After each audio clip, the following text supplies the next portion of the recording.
ज्वालामुखी योग बाबा इसीलिए कहते हैं कि जैसे ज्वाला में, अग्नि में जो है वो कोई भी चीज़ जो है वो परिवर्तन बहुत जल्दी हो जाती है। इसी रीति से बाबा कहते हैं कि ज्वालामुखी योग यानी लाइट हाउस, माइट हाउस बन करके और सभी को ऐसी प्रकाश दो जो उन्हों के अंदर भी जो कुछ कमी हो वो परिवर्तन हो जाए। क्योंकि आजकल के संसार में मेजॉरिटी सभी यही चाहते हैं अभी विश्व का कुछ परिवर्तन होना चाहिए।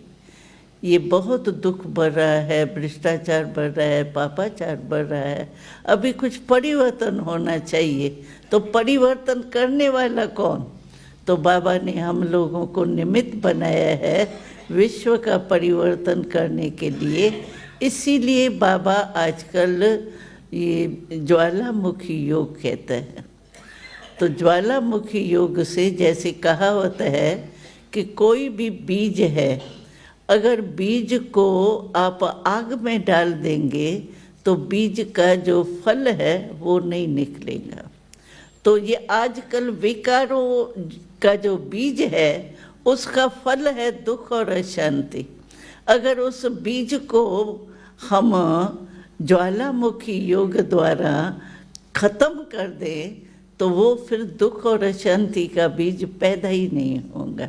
इसी रीति से बाबा कहते हैं तो इस ऐसी ज्वालामुखी योग करो जो ये विकारों का जो बीज है एकदम विकराल रूप ले रहा है वो भस्म हो जाए। और अपना भी अगर थोड़ा बहुत भी कोई भी विकार का अंश रहा हो जो अभी तक भी पुरुषार्थ में कभी बीच बीच में इमर्ज होता है, तो उसके लिए भी ज्वालामुखी योग से अपनी भी उन्नति होती है।